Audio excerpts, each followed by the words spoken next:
For our coursework, we decided to make a music video which was both a mix of a performance and a narrative. The name of the song we chose to use was called Young Blood by The Naked and Famous.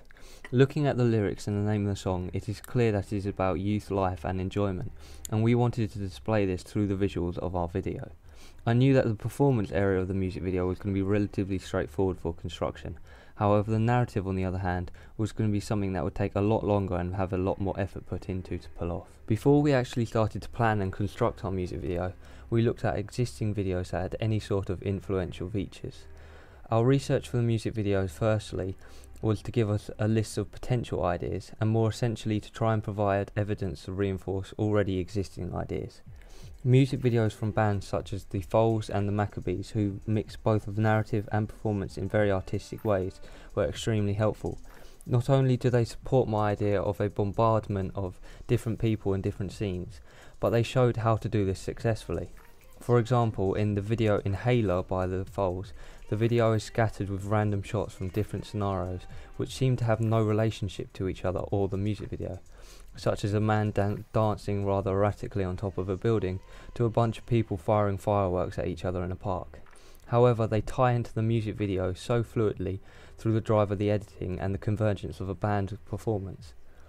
The exact same case was found in the Maccabees video, as one of the shots was a boy walking through a cave, and the next thing it cuts to two semi-naked men in the middle of a forest. This is exactly what I want to try and reproduce in our video.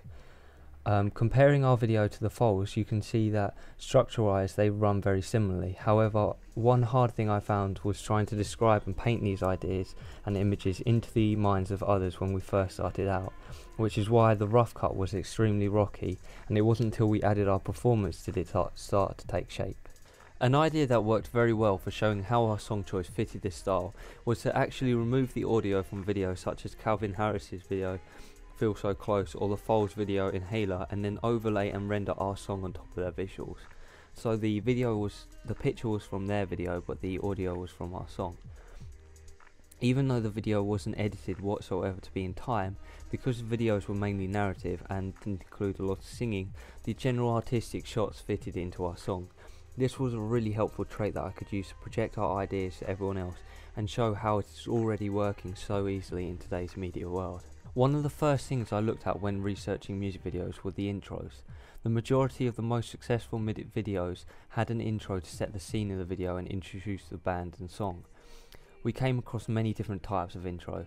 For example, simple intros like the opening shots to the Vaccine video, which just had bold titles to show the audience the name of the song and the band playing, which we also took inspiration from when we're adding our own titles into the intro. Or on the other hand, more complicated intros like the video Feel So Close by Calvin Harris, where the intro lasts over a minute long. This was made up of multiple shots of each of the scenes later showed in the video, with the characters setting up equipment and getting ready for the song. What this does is help set the scene for the rest of the video from a visual perspective, and the director uses this to get a good correlation and relationship between the visuals and the lyrics. This was something I was extremely happy with for our video. The first opening shots with the effect of the camera appearing to pass through the window, and in the way the music is edited to give the impression that it was being tuned in by a radio, worked really well and received a lot of positive feedback. These visual and sound effects had taken a lot of time to produce, and played such a small part had finally paid off with the feedback. Another element we got from Calvin Harris's intro was the spray painting shot that we used to actually show the name of the song at the start of the music video. These effects were extremely realistic, and I think can be reflected by a quote I picked up on earlier in the year by Andrew Goodwin, that the best editing is always unnoticeable. However, if I was going to change anything about the intro, although there were a couple of external shots such as the radio being tuned into the song, I'd make sure that all the characters from the separate scenes that were later added were included in the intro that relates them somehow to the song, as this was one of our main critics. When researching these videos and when we were constructing our video, it seemed that the most important part of the video was the performance of the band. When looking at other music videos that had any sort of element of a performance in it, whether it was a whole performance or just a small part, the location of the band had a key influence over its video itself, but the main thing that made the shot was the way the area was lit.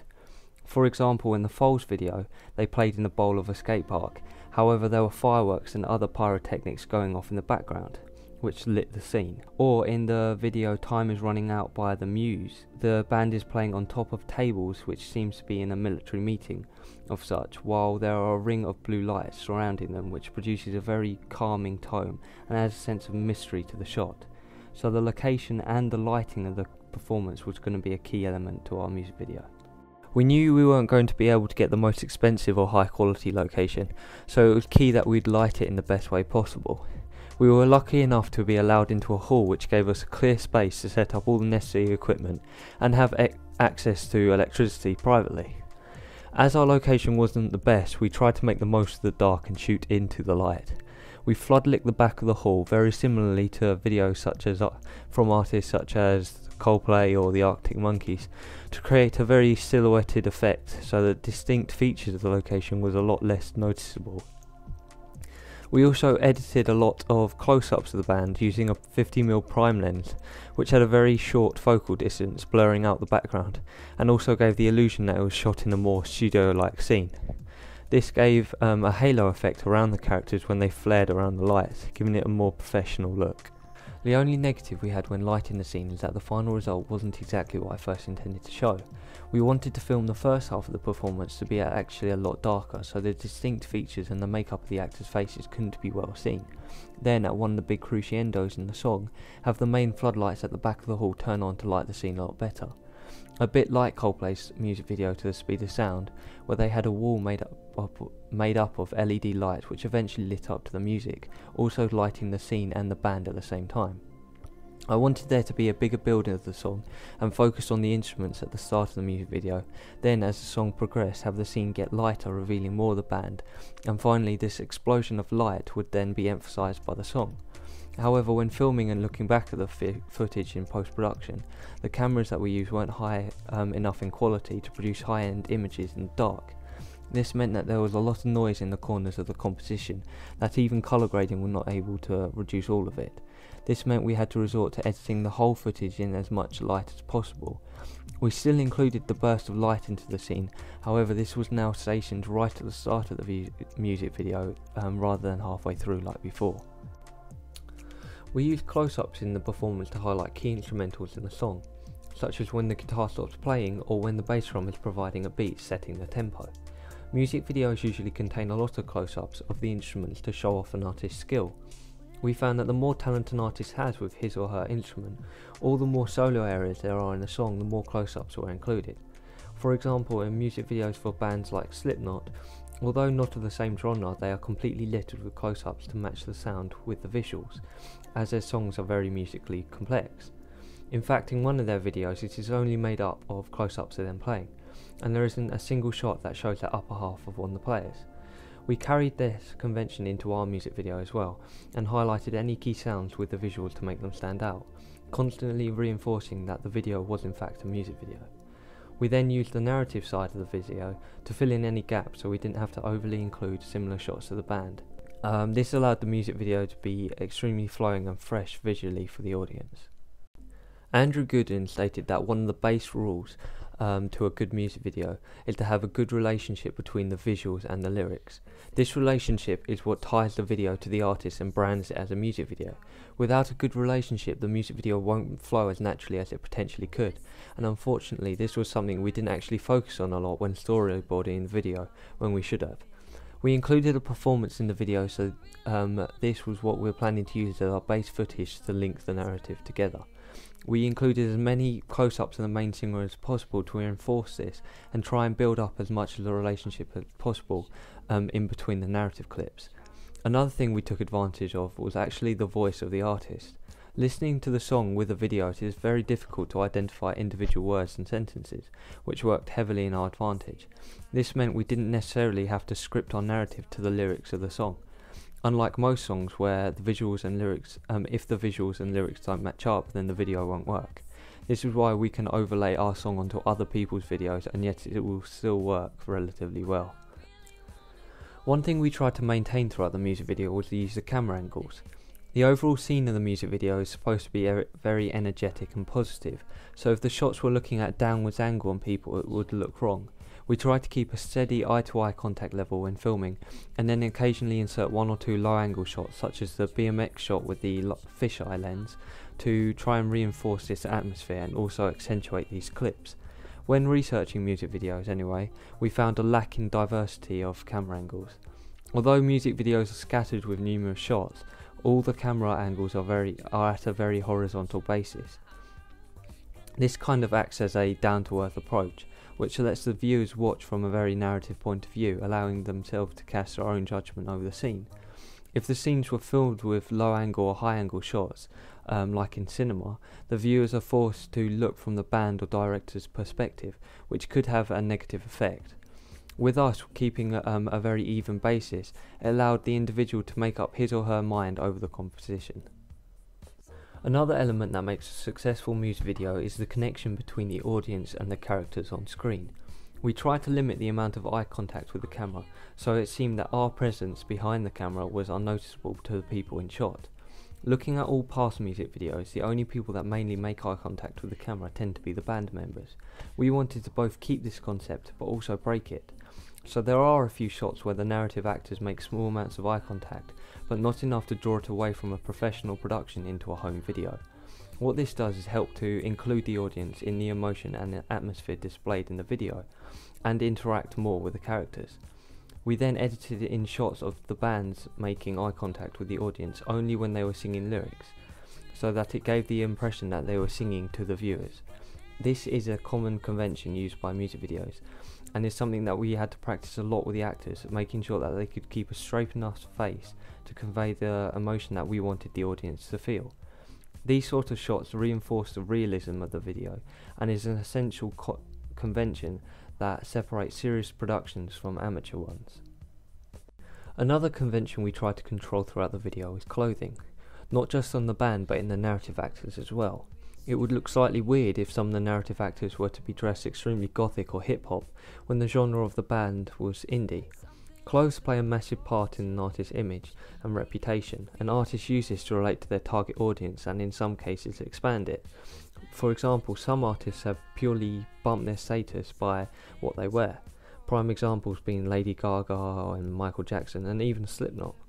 They have created such a recognisable iconography by being so individual that it drew them as much attention as possible from the public, which in turn increased their popularity. Although our band, The Naked and Famous, didn't have any unique styles, our target audience was an indie electronic rock group. This meant we were going to dress our actors in a very indie style. However, the lead singer we wanted to create a sense of individualism away from the rest of the band members. Therefore, we dressed our characters in a very plain, unbranded clothes, which looked natural to the scenes that they were in and casually suited the characters as well. We then gave the lead singer a more country western theme, which was something unexpected. Although indie clothes are commonly stereotyped as wild blazers and other multicoloured clothes, this is not something stereotypical teenagers would wear. So our clothes being a lot more toned down broadens our audience. Special effects also played a small part of the convention in our video. Not all music videos have them, but we found that it made a massive difference by taking our music video a step further to making it look as realistic as we could get it. The opening shot with the illusion of the camera passing through a glass window in the car is actually an inspiration I had taken from a short film I saw on YouTube. A barely noticeable effect when watching the video, but for those that do realise, it was complimented excessively in the feedback. We also experimented with slow motion after our research, where we came across videos such as Too Close by Alex Clare, and most of all Vis Viva by Brooke Reynolds. This combined BMX tricks, which we had in our narrative, while fireworks went off around them, and when the music kicks in at the end, the video is truly inspiring. Unfortunately, our attempt at slow motion did not nearly match the quality I'd seen, and we chose to exclude these from the final cut. Visual effects was something we as a group wanted to develop on as well. At the start of the project, when planning the music video, we looked into the idea of using flares, especially after the research into them showed that visually they added something extremely artistic to the composition. There were many music videos that we found included flares, such as Rihanna's music video or Jamie T, but especially the Maccabees. However, we quickly discovered that we were not going to be able to use these, and we found a nice substitute, which was both a lot cheaper and equally exciting, which was the steel wool. This created sparks when set on fire and shot out in all different directions, producing a shower of sparks. Although we weren't able to slow it down in Twixtor, the shot still added a very positive spin to the music video, and this idea was actually included in Rihanna's video, which I didn't notice till more recently. There are a few other conventions we focused on that were a lot smaller on screen, but we found made a huge difference. Firstly was the framing of the shot. As we all know, the aspect ratio of the average camera nowadays is 1 to 1.6. However, we were aiming for a more artistic video which had a more cinematic look, so we changed to the CinemaScope ratio, which was 1 to 2.35. Such a simple convention that made a big impact. If I was to compare the footage between the different aspect ratios, you can see how it makes a video look a lot more artistic. In fact, many modern music videos are now changing to this aspect ratio because of the subconscious influence it has over the audience, with the most recent popular one being Taylor Swift's music video. The second thing was trying to improve the validity of the MTV target audience. Firstly, we had a small animation at the start of the music video, which didn't have anything to do with the music video, but just helped reinforce the idea that in the viewers' minds that it could be on MTV. Watching the MTV television channel or going on their website, they always include small intros and animations involving their logo to reinforce their brand relationship to the product, in this case our music video. So this intro was our way of showing that our final cut does work in today's music world. I then included the logo throughout the rest of the music video to reinforce this, and added a small animation which is barely noticeable every minute, hoping that it may catch the viewer's eye throughout the video. One of the most important things we could do to see whether our video did fit into the real world was to get the public's view. If you look at my feedback post, you will see that we made sure we got as much feedback from as many different people as possible.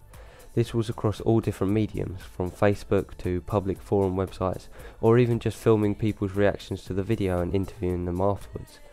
While there were a few points brought up on what we could improve upon, every single person said when we asked them that it did look like the video could be hosted on MTV. Our auxiliary task was a lot more of an experiment than our music video. Looking at past indie band artworks, it seems that the current trend is to be as random and as nuts as possible, or to have something that looks incredibly clean. It is clear that artists relate the artwork to the name of the album, so this was something we would have to consider when experimenting. After a lot of debate into what we were going to choose and design, we came up with a very bright and clean final image. The title of the album connects well to the photo, with the calm, colourless water being a reflection of the passive side, and the bright red dye representing the aggressive side.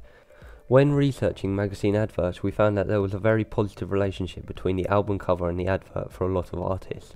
In fact, the majority of artists used the same artwork or photography in the album for the background of their advert, and then added necessary information to make it more of an advert. Prime example of this is the Make Do and Make End advert, which uses the exact same font, style and everything between both the album cover and the advert. On the other hand, the other type of adverts are photos of the individual artists, and then the album cover featured on other parts of the adverts, such as The Architects.